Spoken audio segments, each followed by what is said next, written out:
我不能够相信从小松这样子有艺术感的艺术家的口中听到他用材料来计算一个东西的价钱啊。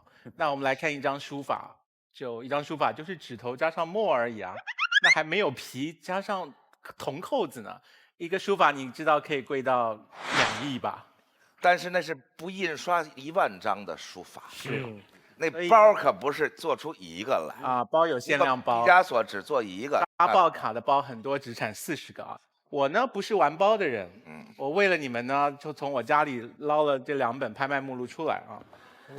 这是世界最大的拍卖公司佳士得拍卖公司卖的什么包呢？旧包，那绝版了就拿出来卖。我大概价钱跟大家随便讲一下，从美金5000元到美金3万元都有啊，也不是像高晓松所说的只有那几款包而已。你看这里面有多少包，你就知道这个是很普通的一个常识，就是会刷爆你的卡的包是保值的，而且会涨价，是一个投资商品。你们这些包迷可以随便翻一下。可是包不是完全用完就丢的东西啊，这是第一个。然后大家今天都在聊包这件事情，我得聊一下刷爆卡这件事情。刷爆卡是在教我们怎么看待钱这件事。如果包包是你很想要的东西，那钱只是工具而已；如果汽车是你很想要的东西，那钱只是工具而已。千万不要倒过来认为钱才是最终需要追逐的目标。所以我今天要讨论的是刷爆这2个字听起来很恐怖，可是那是因为信用卡在我们人生当中，以我们的国家来讲，是一个从小没有养成习惯的地方。我的美国同学整天刷爆卡，就是他们没有爆这个字，就是你超过额度，超过10块美金，超过200块美金，就是超过而已，有什么好爆？大家想到刷爆，好像是卡一刷爆立刻就会爆炸一样。不是刷爆不是过了10块20块，是 bouncing 了。是到了就是你超过你的额度嘛，对，所以超过额度是会改变的。你刷过额度，你可以跟银行商量说，哎，我现在收入增高了，为什么不把我的额度提高？这是你的人生往前进的一个方式。所以跟银行打交道不是道德的打交道，银行就是放了钱在那边等你来借的，拿别人的钱去做你自己想做的事，这个是刷爆卡的精神。你刚才举的香奈儿小姐创业的时候，难道是等她自己存款都达到了那个地步才去创业吗？当然是跟银行贷款啊。所有股票上市公司上市，你们买的股票都是拿去支持那家公司做他想做的事情。这就跟刷爆卡是一样的精神，就是拿别人的钱，因为那些钱是工具，工具不用是没有意思的。如果每件事都等你存够了你银行里的钱，你才老老实实的拿它来做你想做的事，香奈儿永远都创业不成功。我们国家每一个股票上市公司都没有办法完成他们的理想。谢谢大家。这个我同意康永说的啊，有些时候需要刷爆卡的，当然我也同意大家说有些时候需要买包。大家如果去过纽约的话，包在5大道上，然后那些银行是在华尔街，这俩地儿其实离得也不远。他们共同在纽约给你设计了2个线子，一个叫等你刷爆卡，华尔街设的，一个叫定期要买包，第5大道设计的。我们可以轮番踏进这俩坑里，但是别同时，行吗？其实说话有一点招人烦，我就会反省我到底有没有高晓松那么烦的奇葩议员蔡康永。大家好，我是虽然说有点招人烦，但是不说话的时候也同样招人烦的。但是颜值可以补足的。哎，大姐，你是颜值有点招人烦而已。大家好，我是说话有点招人烦，但是还不像某些人那么招人烦的 MM 啊。然后说话有点招人烦，不像有些人那么招人烦。那个那么招人烦的那个人是是俩脚已经在鞋里攥着拳头呢，在鞋里头就这样的。好，我给大家介绍今日男神，我的好朋友张绍刚老师。你看，我们对于您来参加《奇葩说》的这个标签都不用太介绍，就说如果张绍刚老师没有来过《奇葩说》，那简直就是《奇葩说》的缺憾。因为您代表着一种语言潮流和方式，这种方式叫招人烦，你知道吗？今天我们决定冒一个险，好的，请来了招黑体质张绍刚老师。是招黑体质是一个什么体质？招黑体质就是我什么都没干，老老实实的在家待着，都被黑。对，真的什么都没干吗？什么都没干。他什么都没干，只是遥远的美国发现了引力波，对呀然后就被敌人包围了。非常奇怪的是，我的一个朋友突然给我打电话说：“你为什么又上热搜了呢？”我说：“我为什么又上热搜？我真的不知道。”事情是这样的，在遥远的2011年，张绍刚还是当家主持人，只有初中文化的老郭带着他的引力波发明前来求职。可是当时科学界并没有论证引力波的存在，加上老郭关于没有轮子的汽车以及可以延长寿命的设想远超出了大家的想象，所以遭到了主持人和某嘉宾的否定。然而大反转才是事件运行的要义。2016年年初，美国国家航空航天局正式宣布探测到引力波的存在，于是乎这段被尘封多年的故事就被翻了出来，并把当时的主持人和某嘉宾推上了热搜榜。就如果没这事儿，你不记得那个人了？我记得他，老郭是我05年就认识，还挺熟，不算熟，就是在节目里面做过采访。你知道有很多人一直在说你们在节目里欺负他，你觉得你们节目里欺负他了吗？我觉得应该没有。那这2年你在干什么？我一直在大学教书，所以这2年我的课特别多。绍刚兄是被黑到灰心了吗？没有。那为什么不做主持人了呢？因为我确实是觉得有点烦了，觉得招人烦这件事情很烦，很烦人。对，你说我每天老实巴交的，我就招人烦。那我自己对招人烦这个事儿我也很烦嘛。你知道，对，那我就回去了嘛。就对于招人烦这件事儿完全不知道什么原因，这就说明这个人是天生招人烦。张老师在学校还是卓有建树，被评为中国传媒大学最受欢迎的老师。当然，关键是他在校外的这些成绩啊，引来全社会为之侧目。真的，最近张老师拍了一个电影这个《启功》，张老师扮演中年青年启功，中年，这个片子就大卖。你那个电影卖了多少钱？就是那个同桌的你，4亿8吧。4亿8。康永哥最近也在筹拍电影，估计也是这4、5亿、7、8亿，希望可以。但是你们的电影跟张老师主演的那个电影比起来，真的是有一段距离。张老师那个电影，全社会上画之后总票房40.3万。我觉得要是不是张老师主演的话，这片子何至于此啊！真的是。我也替导演难过。是马东，你这么介绍这部电影，想必这么好的朋友主演的电影你去看了吧？我真的是特别想看，我特别认真的邀请了他。对，然后你说说你给我发的那个微信。我给你发过微信。是的。说吧，直接说吧。对，我说的是，我说我不敢，我说我怕去了以后我怕笑出声来，是因为我觉得我不笑我对不起张绍刚老师，我笑了对不起启功老，大概是这个所以做人难呐。对，40万里头还没有你贡献的了。对，那个你瞧一没了聊了就只能说广告了，对不对？这个我们要这么快就进广告了？当然了，这广告这节目也太不负责任了吧！这么没聊多少就进广告？我们的广告哪儿不负责任了？你帮我念一遍。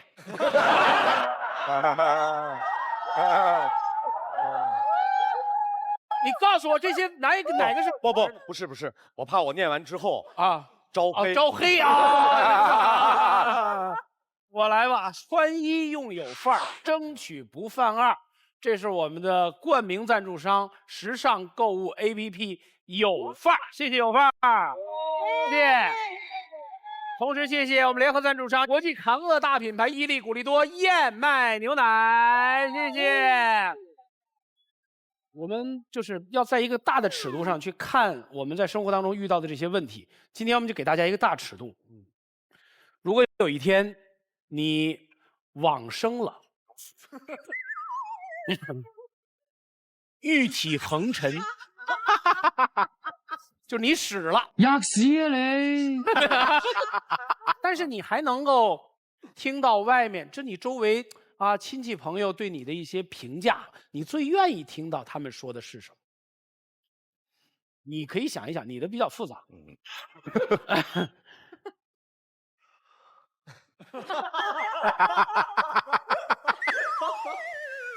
是问我吗？当然了，因为我觉得你当时那个表情是往生了的表情。这个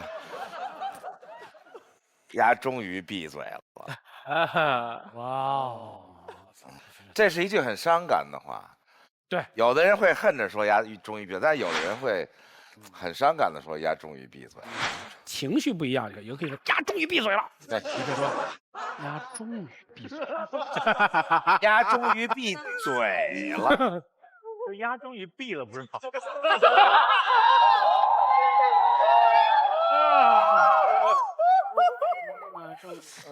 所以康永哥，那个瞬间你有什么想听到的话吗？有，我想听到电视新闻现场直播说世界末日到了，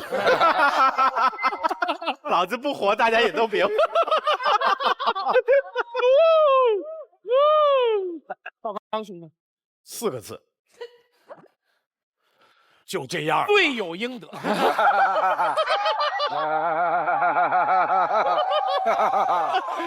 咎由自取，老天有眼。这4个字比较好一些。马老师呢？你不会认为你不死吧你？不会，但是我想那一刻我最愿意听到的其实是3个字，他在动。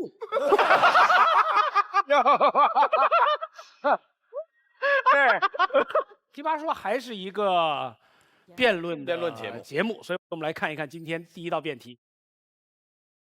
在遥远的鲸鱼岛上，主唱白森和键盘手 S 是一对分分钟让单身狗破街的情侣。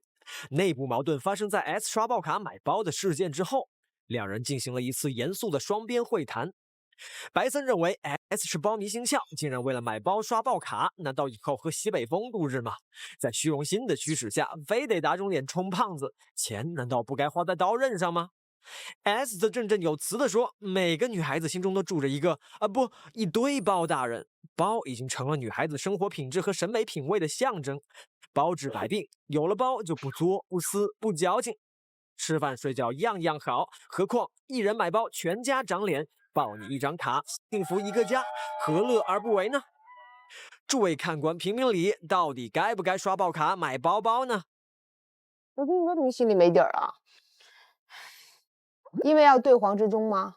执中虽然看上去是谦谦君子，但他经常很温柔的流露出他的骄傲。偏见。面对黄执中呢，没有什么没底儿的。2003年国际大专辩论赛，当时呢，我们对垒黄执中，我们是冠军。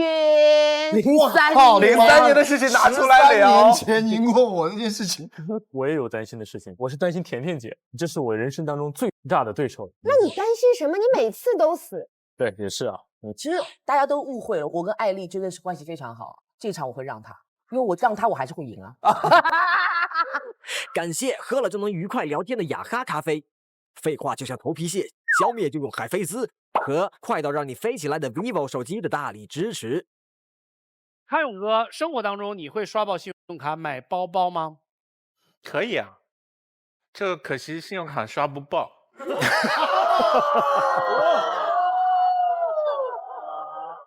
你要是给自己买刷不爆，你可以试着买了送人，一定能刷到爆为止。对啊，所以你的立场是刷，要值得。小松，你刷爆过吗？你的信用买蒙古包的时候刷爆。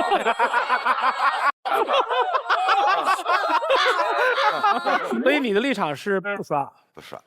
我们现场100位观众，红蓝键。红键正方该刷，蓝键不该刷，请按键。狭路相逢强者胜。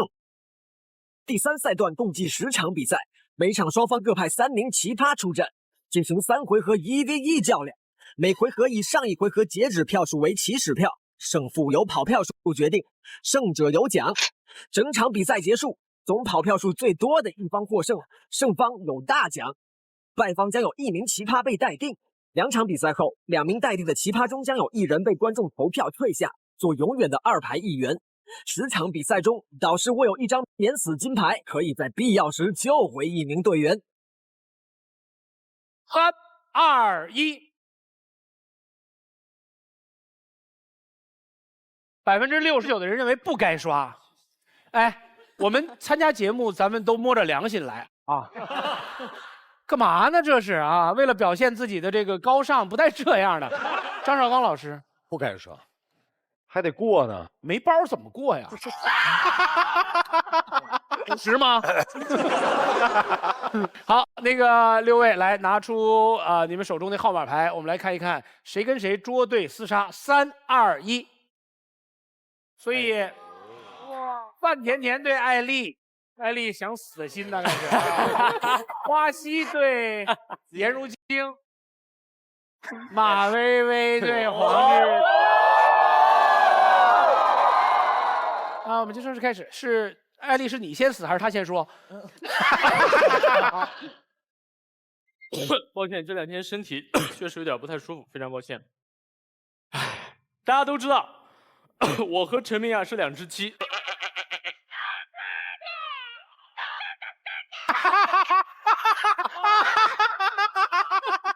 为了赢也太努力了，太拼了！2只鸡汤男，但是今天我不想给大家灌鸡汤，我们就说刷卡买包这件事儿。刷卡买包为什么刷呀？爽！我想做个类比，女生刷爆卡买包就有点像男生刷爆卡买表。男生买表和女生买包一样，就是买包或买表时一时爽。但回家天天呀要保养，要花的钱比那个表的钱还贵。我心里面就是那句话，我去年买了个表，真的快气死我了。我后来问一下我们一个不愿意透露姓名的编导王雪啊，他说，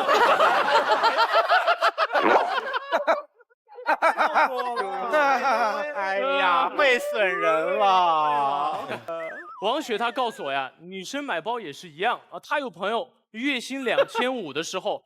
花25000刷爆卡买了一个包，大家知道25000的包一年要保养几次吗？3到5次，每次要花多少钱吗？3000到5000。如果你想要久的话，你的生活可能整个都要围绕着那个包。举例吧，你刷爆卡买了一个特别好的包，你总得搭配个好的衣服吧？你说你25000买个爱马仕的绿色的包，你出门穿个大红色的，那肯定不行，对吧？我们有范儿帮你搭配好。那现在真的出门了，交通工具你选哪一个呢？你都买包都欠了一屁股债了，你打车肯定不行。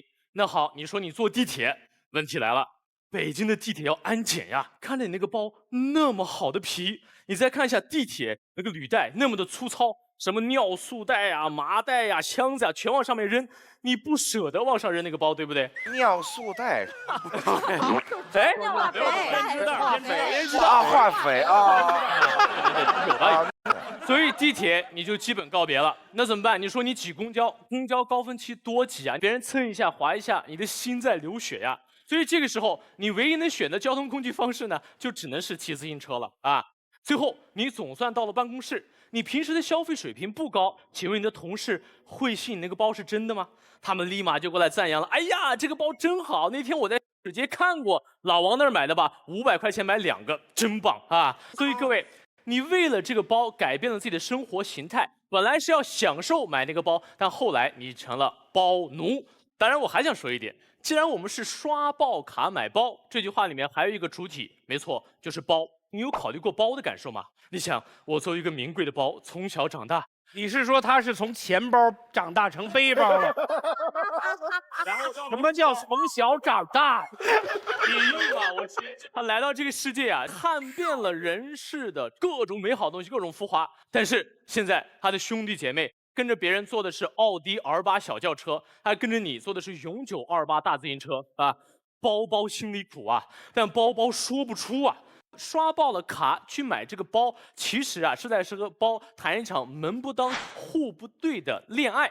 这场虐恋呀不一定会幸福，所以于情于理，于包于你，我希望大家不要刷爆卡去买包，折磨他和你，好吗？非常感谢各位，谢谢艾丽。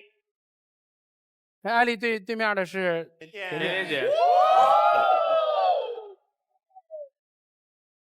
你真的是一个傻直男，完全不了解包，而且一点都不了解表。你知道了，名牌表去欧亨利那都是免费，可以给你保养10年的。艾丽，我在记录 ，OK。各位姐妹们，我们一起来唠唠家常，谈谈我们心爱的宝宝。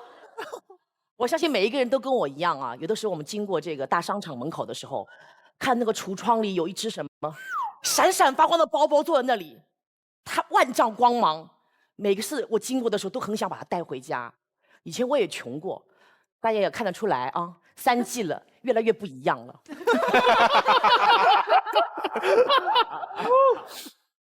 当我经过那个橱窗的时候，有一次，我真的就刷爆了我的信用卡。刚刚参加完第1季的时候，买了一只精致的香奈儿的包包。当我拿回家以后，把那个防尘袋拆开，一股皮革的香味迎面扑来。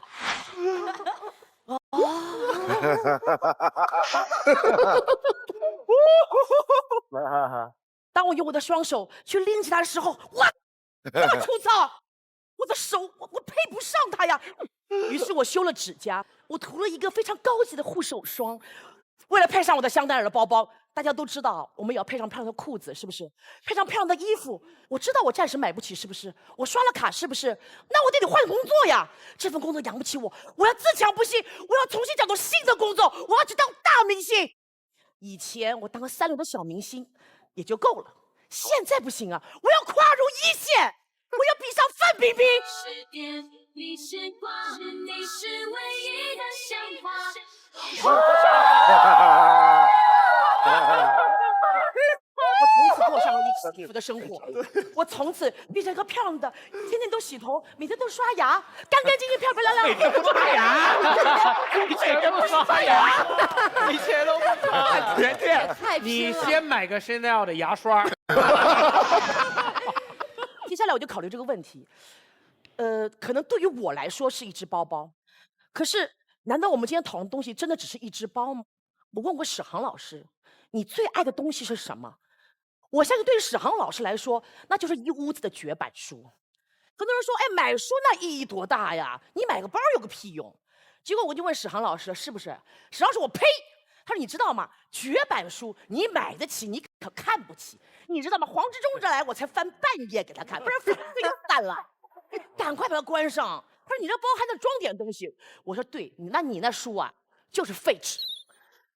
我说，那你要废纸干什么呢？史航老师跟我讲，嘿，千金难买心头爱，万金难买老子喜欢。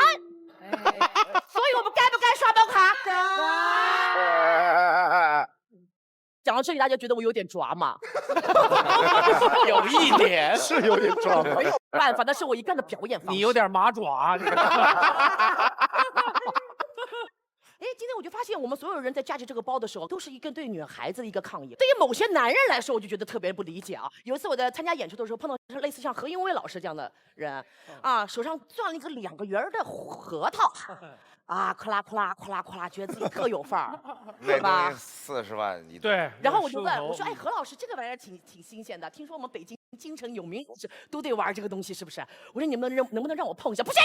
他说：“你怎么可以碰我的核桃？你一碰这2个角要是折了，那得多少万呢？”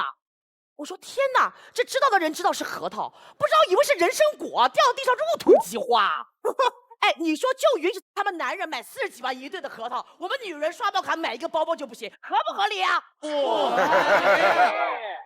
所以说，我们每个女孩子有的时候心想，如果今天我花了这个10几万的时候，给我的老公买一个包，别人说天哪，这个女人太贤惠了。可是我为什么给我自己买样东西，取悦我自己就这么难？我们对自己好一点不行吗？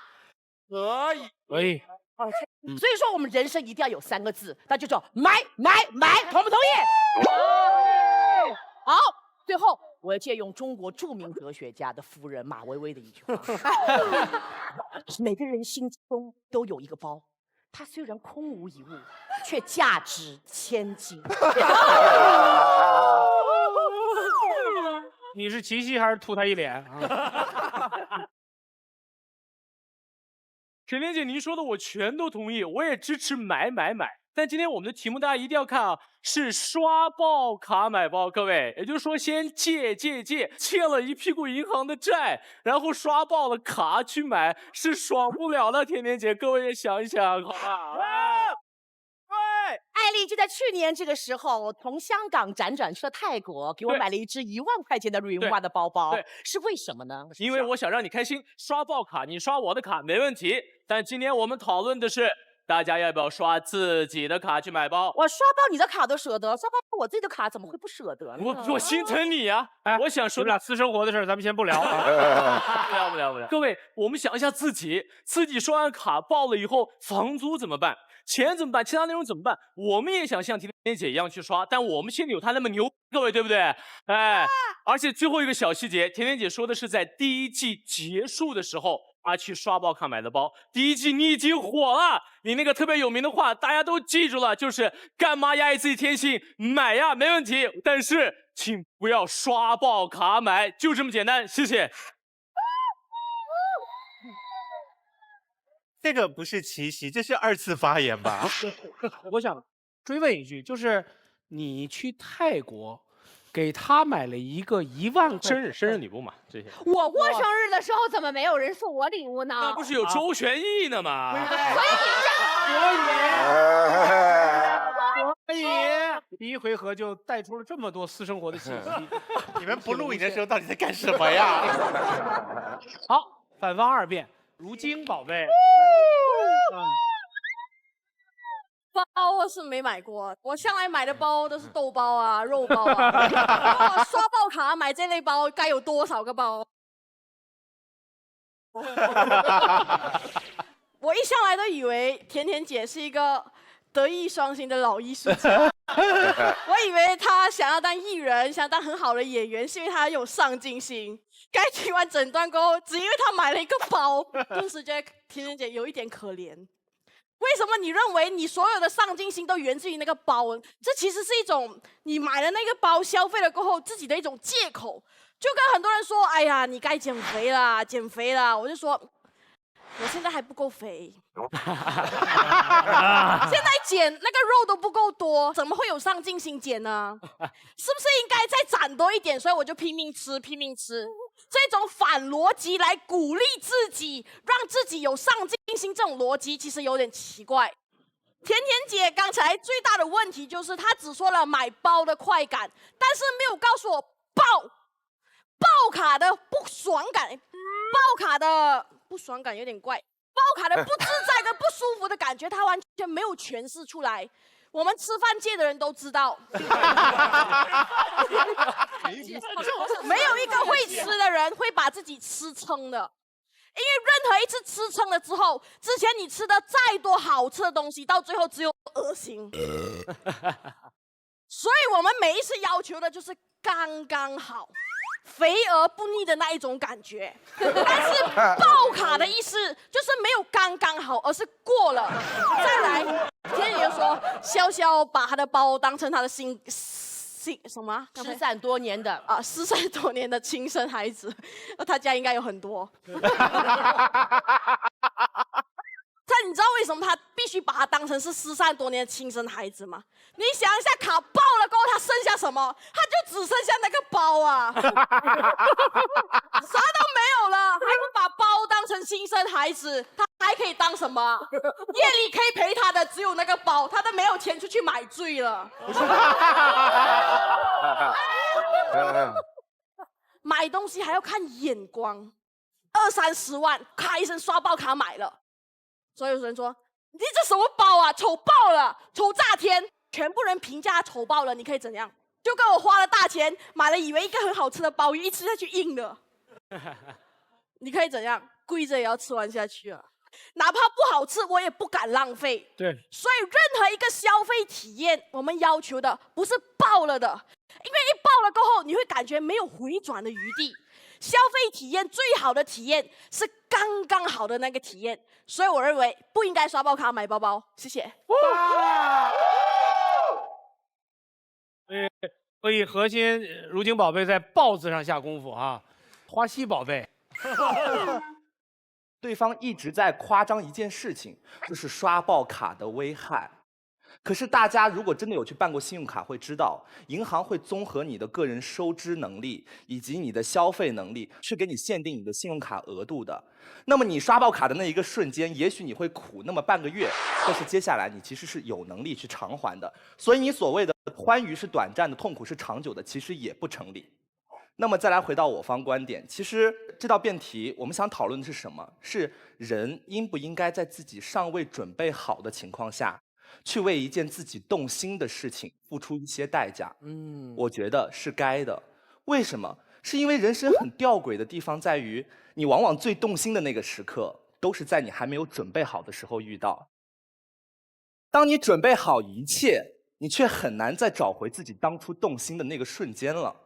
所以贵的其实不是那一个包，是我动心的那个瞬间啊。哇，好，谢谢。我小时候呢，特别喜欢看《美少女战士》，当时我就特别想买齐那一套《美少女战士》的 DVD， 但是呢，我作为一个小学生，我没有那么多钱，我就把钱全部用去买了练习册，然后每天认真学习，我就错过了那一套 DVD。今天大家也能看出来，我跟甜甜一样，从第1季到第3季也经历了一些变化，也算有一点点能力了。就在我那天逛商场的时候，我真的看到了《美少女战士》重制版 DVD。可是我站到那块的时候，我再也找不回小时候那种冲动，想要把它买回家了。我在未来的时间里，可能还会挣很多很多的钱，但是我不太确定我还能有多少次的动心。刚才甜甜姐说千金来买她乐意，可是大家知道为什么吗？是因为时光一去不复返。艾丽刚才说的很好，说你买了一个你负担不起的包，其实就是一场虐恋啊。可是大家知道吗？所有的爱情故事里面，虐恋多美好啊！对，所有人都会拉着对方的手说：“你这个小冤家，我上辈子造了多少的孽，这辈子才遇到了你呀！”然后笑中带泪跛脚，继续爱下去。漂亮。今天对方所宣扬的是一种踏踏实实、稳步求进，这一辈子不高不低，但是很平稳的过去。但我方这边宣扬的可能是一种有起有伏，可能会让你短时间内不开心，但是我在低谷的时候，我会想，至少我曾经仰望过高山。所以我今天可能要做一件我在奇葩上从来没有做过的事情，就是你要干嘛？要干嘛？没有啦，就是我想对我喜欢的人说一些话。哦耶！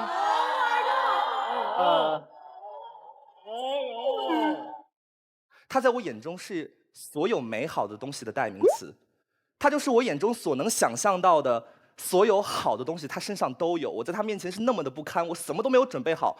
我觉得我想要跟他在一起，我不光就是想都不敢想。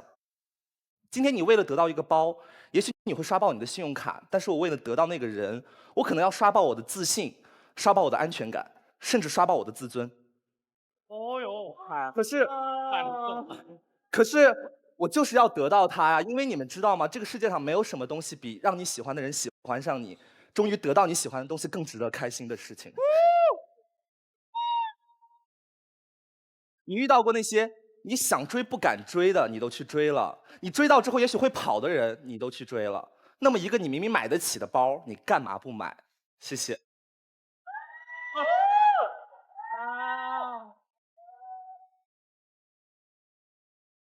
那个人没在现场啊？不在。我突然看到大王泪崩，我就觉得说感人啊！对呀，我觉得还以为是你呢，我以为你要冲他下手呢。就是从小追求过太多觉得自己配不上的男人，又没有得到，就觉得想起来了。大王，你是康熙接班人呐！不好意思，我就是为了他要接班，我就把康熙给刷爆啊！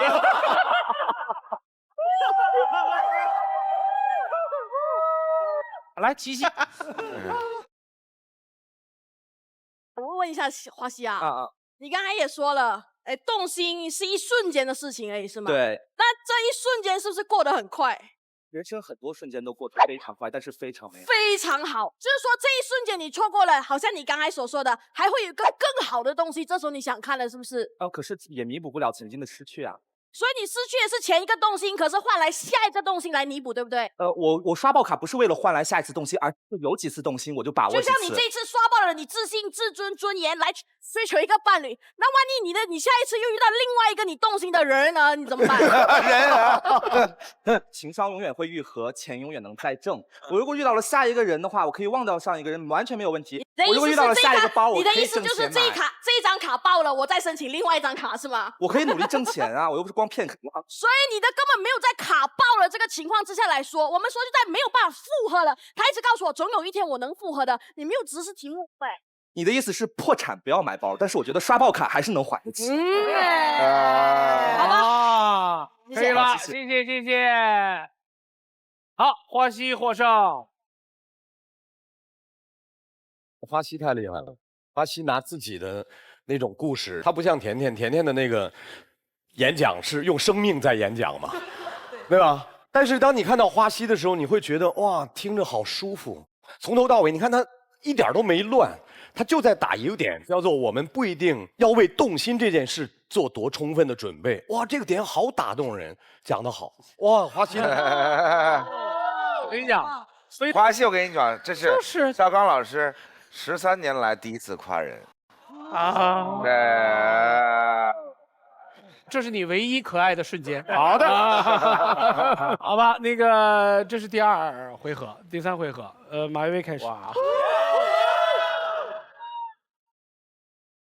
其实花溪讲的很动人，但你有没有发现，那些让他动心的，让他不顾代价、不顾一切去争取的，是一份感情，这是属灵的。可是今天我们讲的是什么？是一个包，它是属欲的，它是服务于我们的工具。所以你看到一个男人愿意为一个女人付出生命的时候，你会非常感动，因为我为了爱你，不顾世俗眼光，突破生死界限，会动心。这个时候，一个男人如果为了俩核桃，不顾世俗眼光，突破生死界限，罗密欧与大核桃。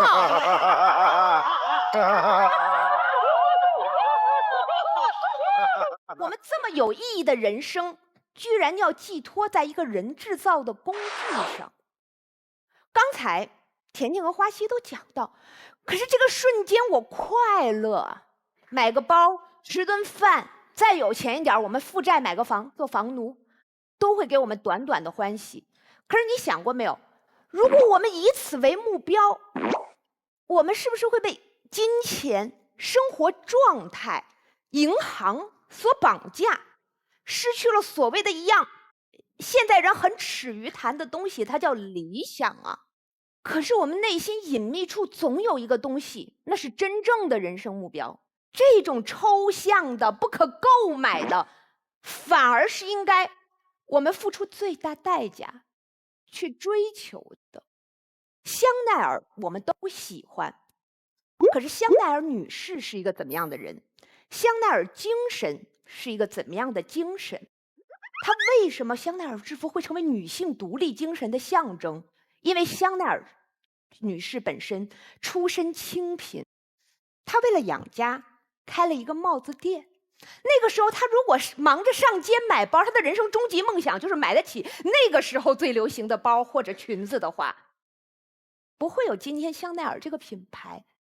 它的所有的改良都很有趣，它把宽檐帽改成了小帽子，我们行动更方便了。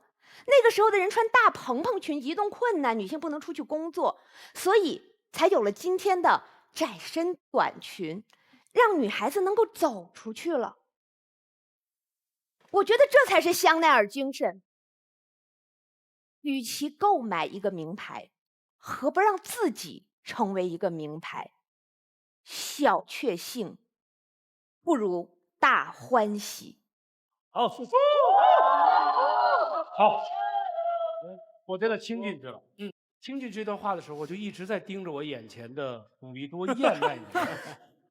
我觉得它其中所蕴含的燕麦颗粒，难道它只是为了追求它国际扛饿大品牌的精神？不是，不是。他完全是为了赞助奇葩说。要是不给他赋予这么一种时代精神，他又能扛几天的课？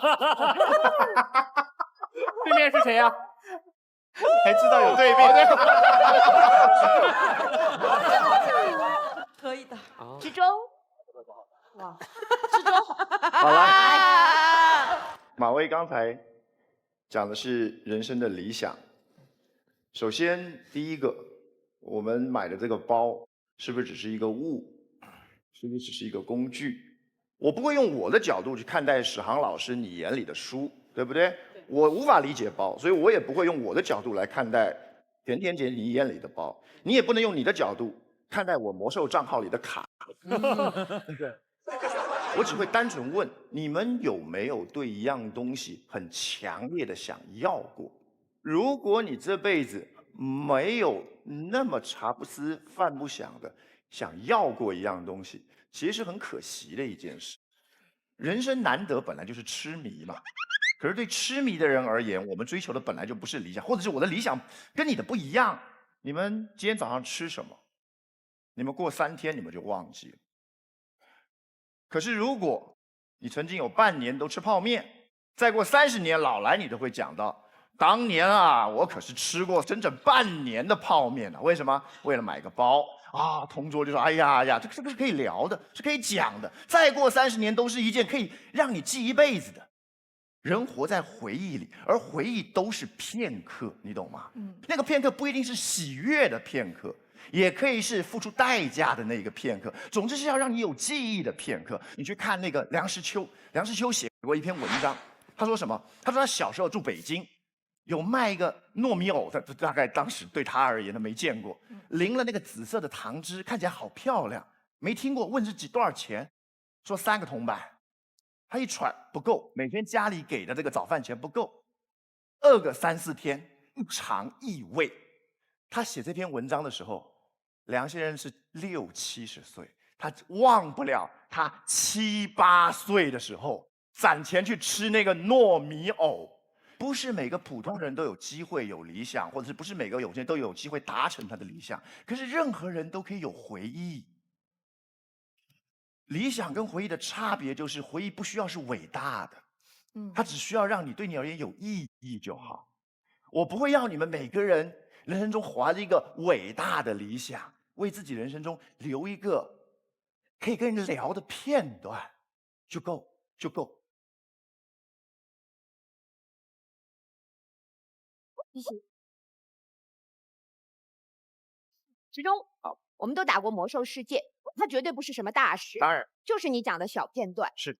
好，那么我想问你啊，打过游戏的人应该都知道，这种情况叫金团的，什么意思呢？18个到19个能力超强的人组团带老板去打怪，其实你老板站在那也不用动的哦，你只需要掏钱给那帮打工的人，他自然就会打倒怪兽，买到最好的装备给你。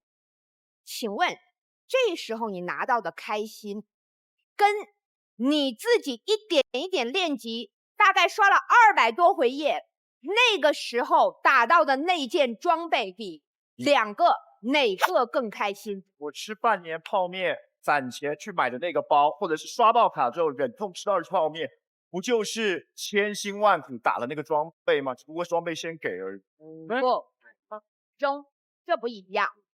你刷卡买包，你是预知了未来，没错吧？如果你告诉我说今天是攒钱买一个包，我完全能接受。你先努力才得到装备，按你这个逻辑，很多金主都是这么想：我先买到最好的装备，我再苦练技术。可是打游戏你也懂，哪一个人民币玩家靠买金拿到装备的人成为了世界游戏比赛的冠军？你给我举一个。我从来没有说它一定是要一个好的回忆，我重要是一个难忘的回忆。你到现在都会听到这个10几年前的魔兽，这就是一个难忘的回忆。当年我拿了我自己上班挣的钱来买了一堆会被我女朋友骂到要死的游戏金币，这个就会是我们再过10年你都还会继续骂我，到老来你都会继续骂我的回忆。你饶不了我，可是呢，我们老了有话。怎么还是那个女？好，我最后就一句话：花过钱的都是玩意儿，流过汗的才是梦想。留在心里的都是玩意儿，是不是梦想？让别人说，只要对你那是个玩意儿，一切都够。清晰啊，而且壁垒分明，请投票。3、2、1。安静，冷静，什么情况？银行之中哎，像我赢他就不会那么开心。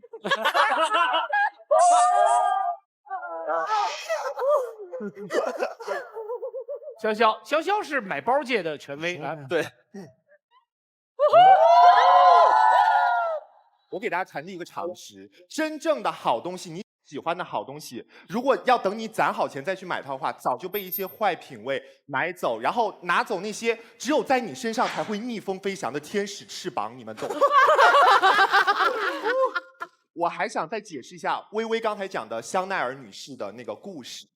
我们试想一下，她讲得很动人，但是大家想一想，如果香奈儿女士她创建了这个品牌，她只为了你们传承她的精神，而不去购买他们的东西，她活得到今天吗？所以支撑香奈儿活到今天的人，不是对面那些传承精神的人，我们这些买包的人。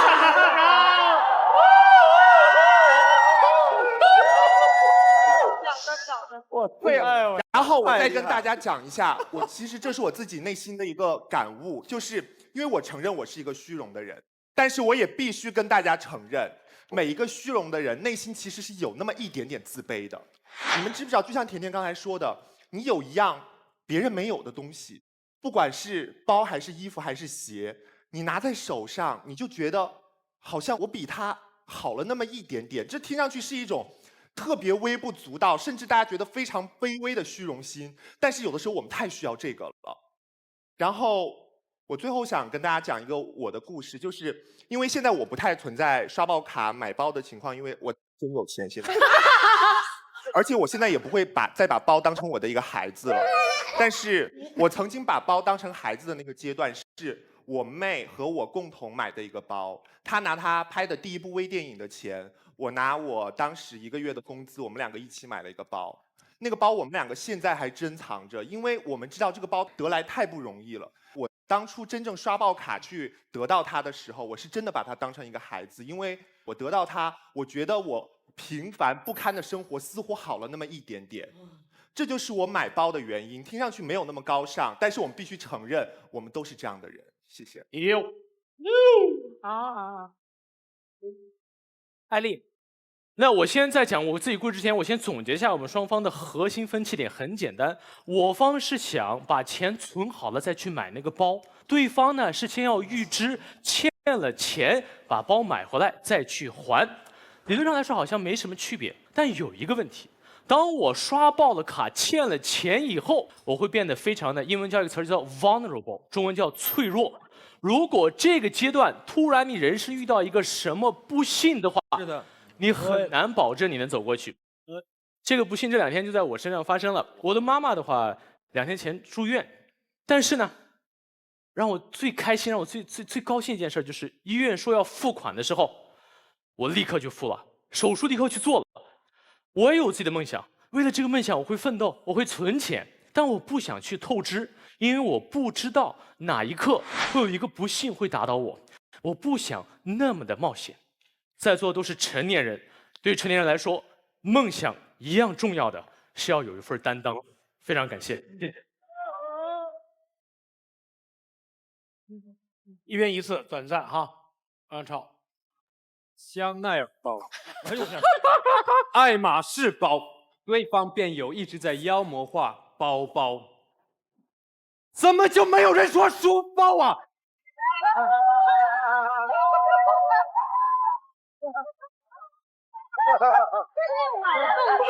金姐，你谈理想，好，我们就说理想。一个人不惜刷爆信用卡，买了一大堆书包，捐给希望工程。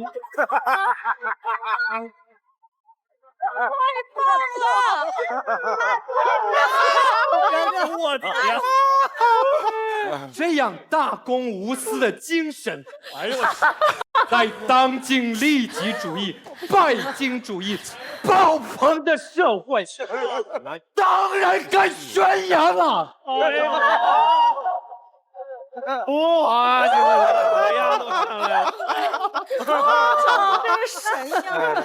说得好，站在对面接着发言的人，考虑一下你自己的立场。我不同意刷爆信用卡买包，我只同意刷爆信用卡买貂。有什么区别？不是，我觉得貂这个东西真的是信仰，包和貂相比根本就谈不上。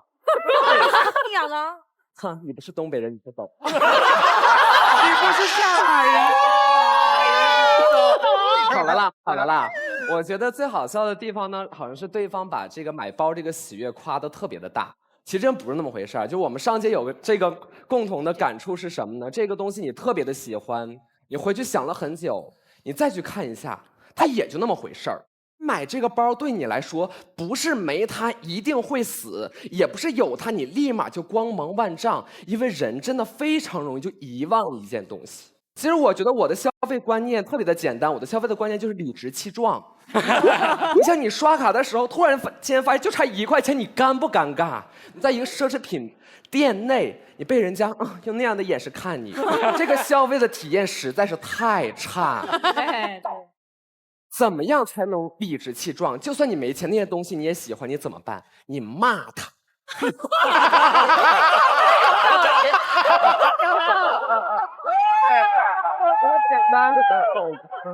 不，你特别喜欢一件东西，当你没法拥有它的时候，你不能选择向它下跪，你要让它向你请安，你懂吗？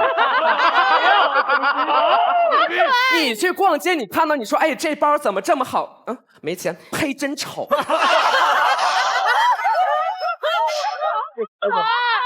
你那么喜欢这个东西的时候，你用骂他来表达。现在你知道多少人喜欢你了吗？爱不到啊！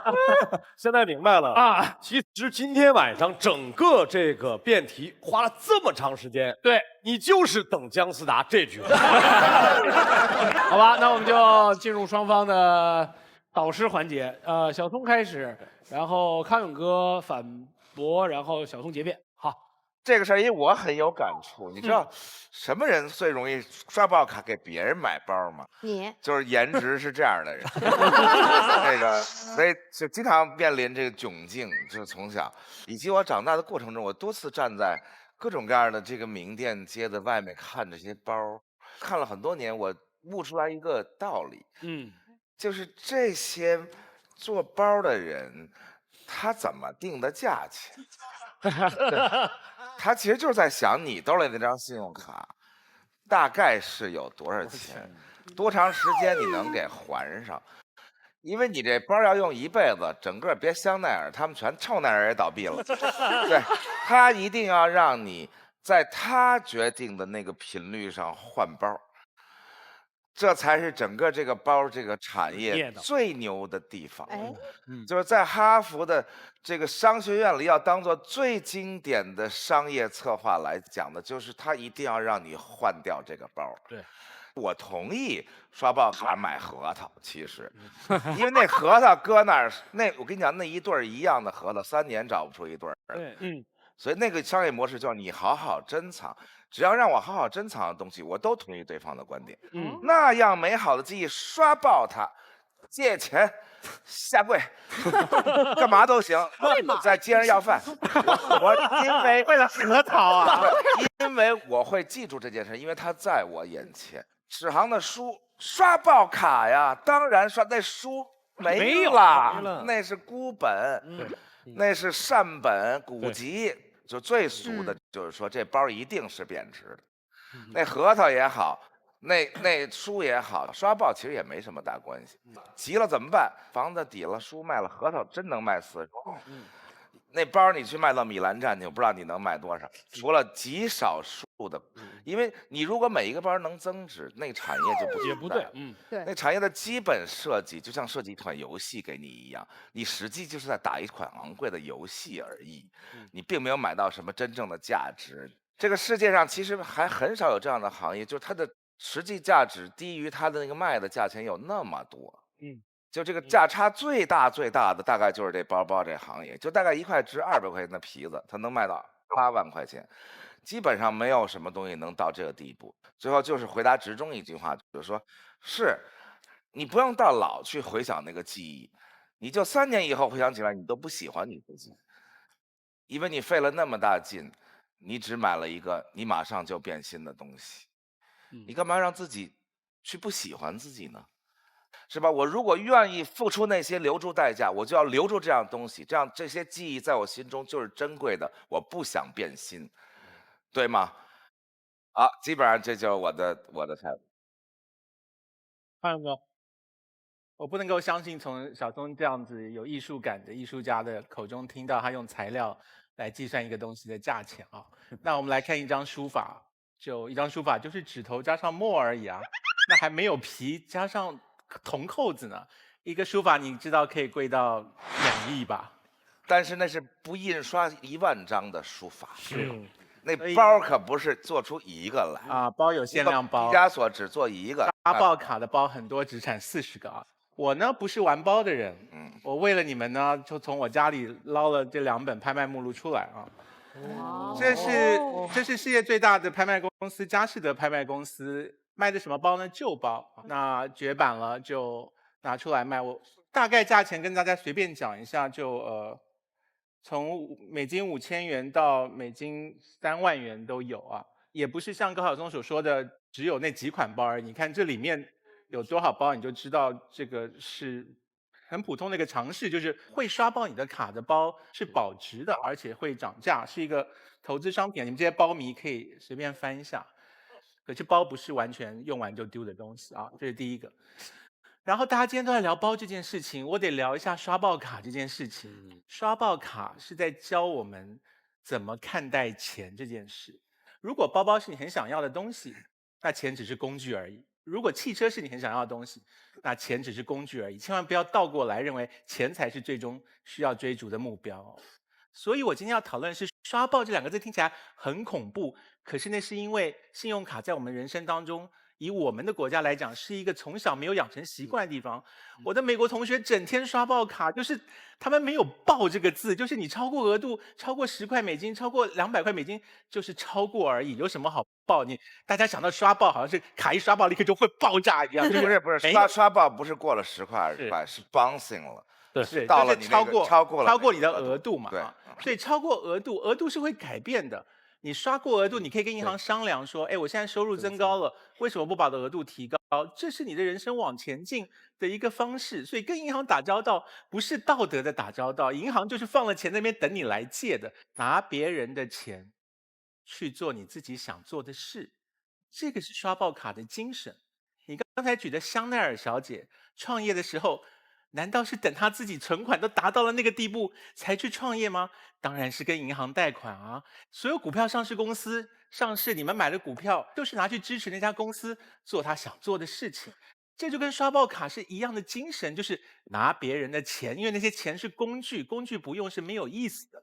如果每件事都等你存够了你银行里的钱，你才老老实实的拿它来做你想做的事，香奈儿永远都创业不成功，我们国家每一个股票上市公司都没有办法完成他们的理想。谢谢大家。这个我同意康永说的啊，有些时候需要刷爆卡的，当然我也同意大家说有些时候需要买包。大家如果去过纽约的话，包在5大道上，然后那些银行是在华尔街，这俩地儿其实离得也不远。他们共同在纽约给你设计了2个线子，一个叫等你刷爆卡，华尔街设的；一个叫定期要买包，第5大道设计的。我们可以轮番踏进这俩坑里。但是别同时行吗？谢谢各位，有趣了。好，辩论到这儿，来，现场所有观众最后表态的机会，红蓝键请按键。5、4、3、2、1。关注朝阳公园东七门，独家花絮、幕后新鲜八卦只在这里。下载有看有聊的爱奇艺 APP， 解放你的奇葩天性吧！登录手机百度搜索百度贴吧奇葩说官方吧，洋洋洒洒任你喷。微博参与奇葩说话题讨论，选出你爱的辩手去大冒险。好，我们定格在这儿。张绍刚老师的意见，其实我跟你说实话，我刚开始是站在反方的。你是说你被说动了？对，也就是说，其实你这是一个能改的人，是吗？马老师用这句话点了个题啊，对，祝贺您这期没有成功。对。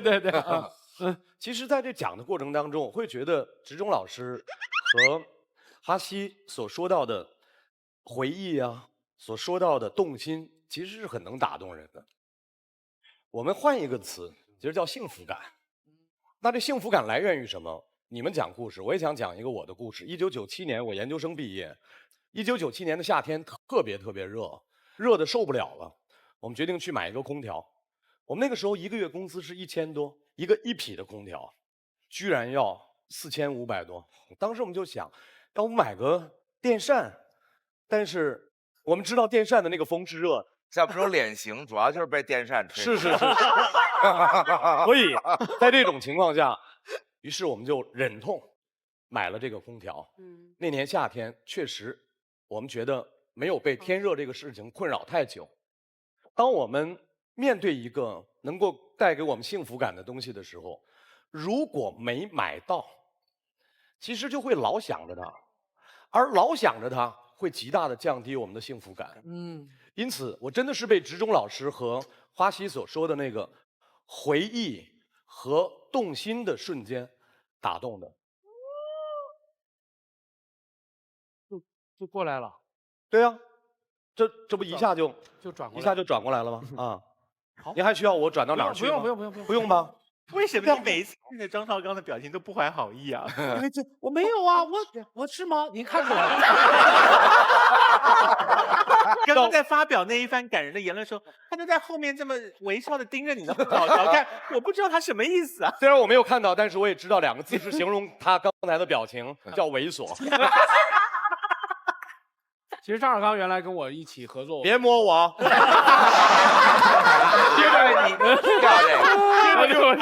着用你猥琐的眼神杀伤我，不要碰我。他变好笑了，他一直很好笑的，真的。通过这期节目，你们会改变对张绍刚的印象。张绍刚不是一个特别，是一个可以教育好的人。看结果是有可能脱离了低趣味啊，是一个有可能在各方轮番教育下转变好的人，但是不包括我猥琐的面庞和眼神。他不夸我，我夸张绍刚。张绍刚这个人，第一，说实话，他本身是理性的，因为这个知识结构决定的。其次，他是善良，因为他足够善良，所以他不觉得他跟你的直言会让你误会成的是一种恶毒。他就是有一点嘴贱，其他没什么。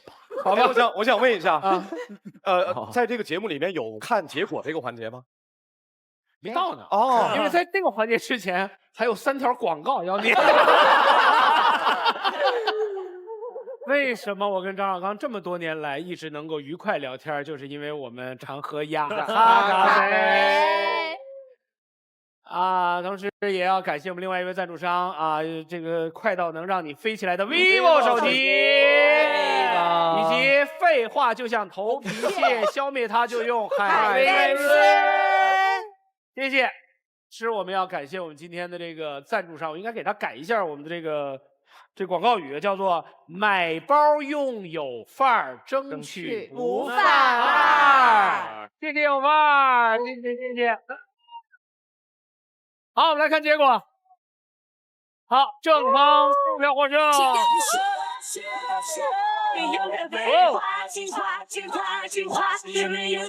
正方15票获胜，但是好像反方西奥马微微获得1万，然后这边花西范甜甜以及正方获得的剩下的7万元。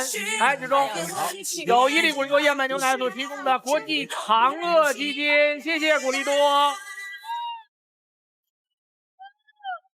反方失利，所以反方有1个人要进入待定，然后最后看看谁会退回200亿元哈。来，第一个发言的是艾丽，请起立。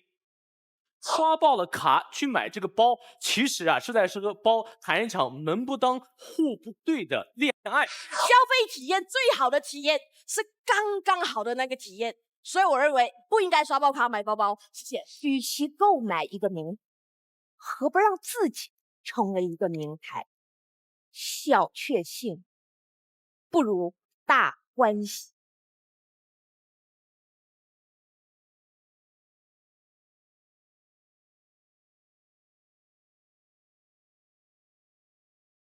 艾丽进入待定，谢谢冠名赞助商有范儿，买包用有范儿，争取不犯二。再见。